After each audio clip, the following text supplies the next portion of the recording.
Where the hood at? I let you pick a block. I even let you pick your corners and pick a box. My niggas still booking for that bread. My man snatched his chain, he almost took his head. Hit him in his back, damn, look how I took his legs. Dig your own grave and with your own blade, I eat your whole face after I say grace. Niggas know what time it is. AP, pull up where your mama live. 8 deep, I'm trying to stay focused, I got ADHD.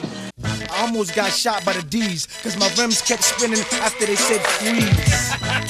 I'm back again.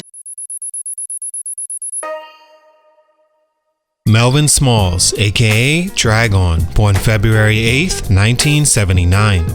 What happened to Dragon, the next DMX? In the late 90s, an artist emerged on the scene named DMX that shook the rap game when he dropped his debut album It's Dark and Hell Is Hot that sold 250,000 first week, 4 million in the US and over 5 million worldwide. Leor Cohen and his label Def Jam / Interscope challenged DMX to drop another album the same year and capitalize on the success of his first and the phenomenon he had quickly become. That album was also another major success for DMX, Def Jam, and DMX's label Rough Riders. In '98, DMX was on fire. He also starred in the movie Belly, which wasn't received well commercially, but among the urban community, it was and is a hood classic. It showed that DMX was not just the hottest rapper in the game, but an on-screen natural as well. The success of DMX propelled the members of Rough Riders and led to many artists being signed and given a platform to grow into whatever their talent could make them. One of Rough Riders' biggest beneficiaries was Dragon. Dragon was a young 17-year-old that came around the same underground scenes DMX would battle at, and one day he's placed in the ring to battle none other than X himself. According to Drag, the two battled for about an hour, with DMX winning every round.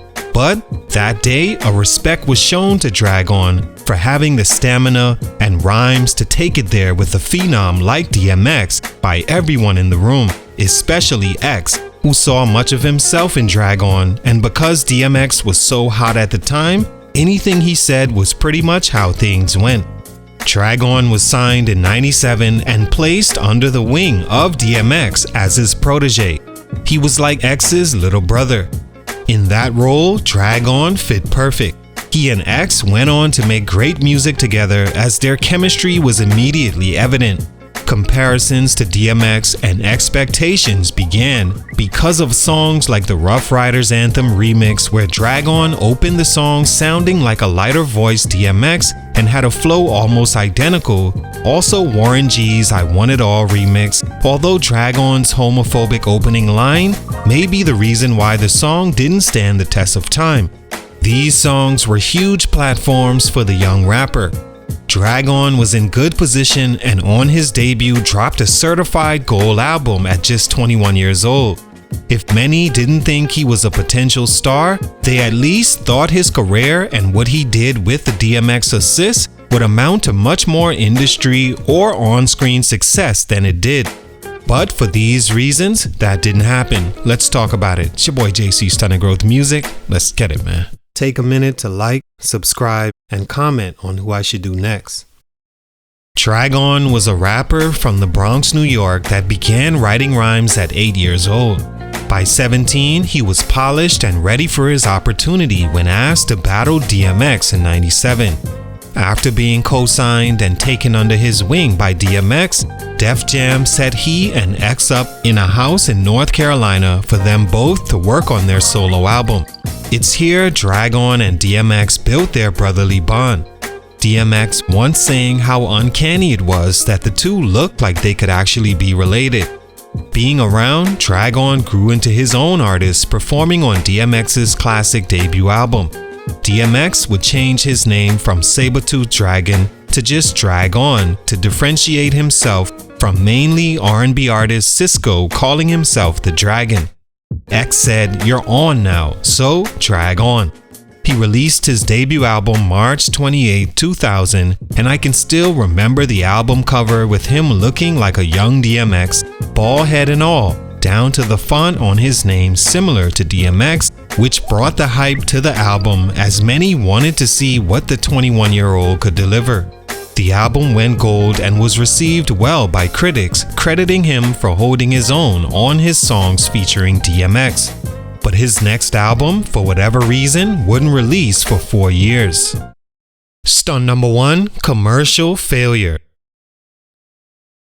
I would say initially I think Drag-On faced a huge growth stunt when the Rough Riders deal with power label Interscope ended in 2003.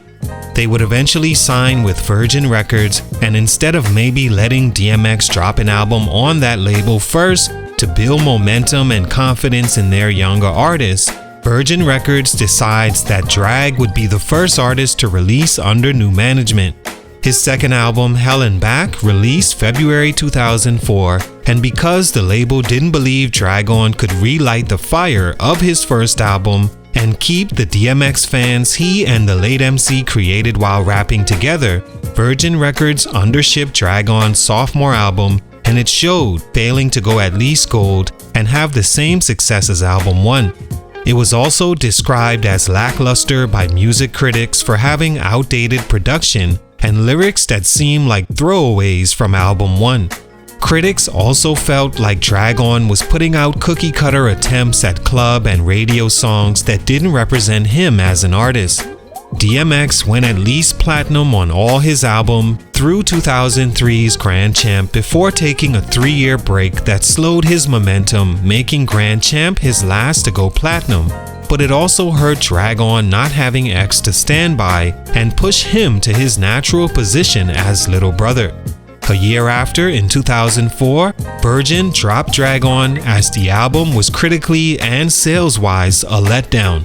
Because of that album, Jin's debut, and the music piracy era that hurt sales, Virgin parted ways with Rough Riders as well. Stunt number 2, overshadowed.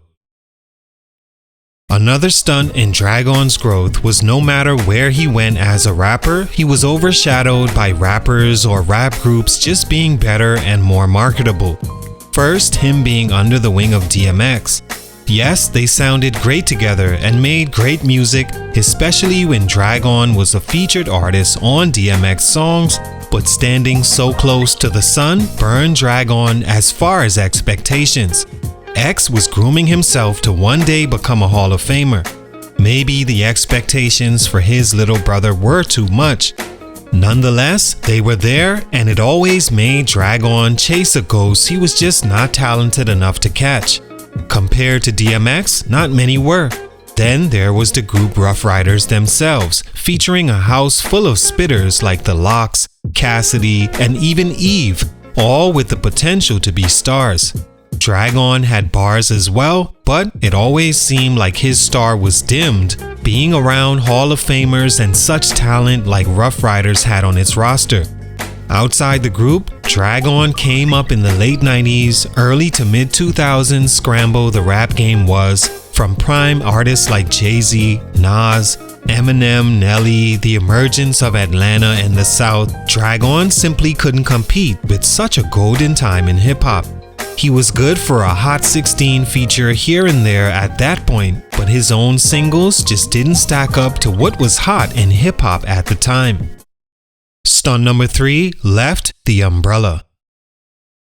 And lastly, things all kinda ended for Drag-On as far as his potential to become what he was supposed to, which was somewhere close to the next DMX when he decided to leave Rough Riders / Virgin in 2006 and the major label Umbrella after lack of sales of his second album, opting to sign with Swizz Beatz' new label the same year even though Full Surface never put out his album. Things weren't greener on the other side, as him missing the major label rollout and album push showed in it taking another 3 years before releasing the album in 2007, fully independent under his new label Hood Entertainment. The album sold poorly because not many even knew it was coming out. He admits to not having the funds to support a proper album rollout, even setting up crowdfunding for his fans to help in pushing the album, but to no avail. It led to him setting his focus to his newborn daughter, as from 2007, he was content releasing singles sparingly, searching for his next big hit. A big hit never came, and Drag On was almost forgotten over time. All in all, Drag On used Rough Riders and DMX as a springboard to his own success early on, but didn't have the talent to carry album after album and consistently impressing the fans with his music. He does have a gold album, which most rappers can't say, but for these reasons, his growth was stunted. It's your boy JC, Stunted Growth Music, and I'm out.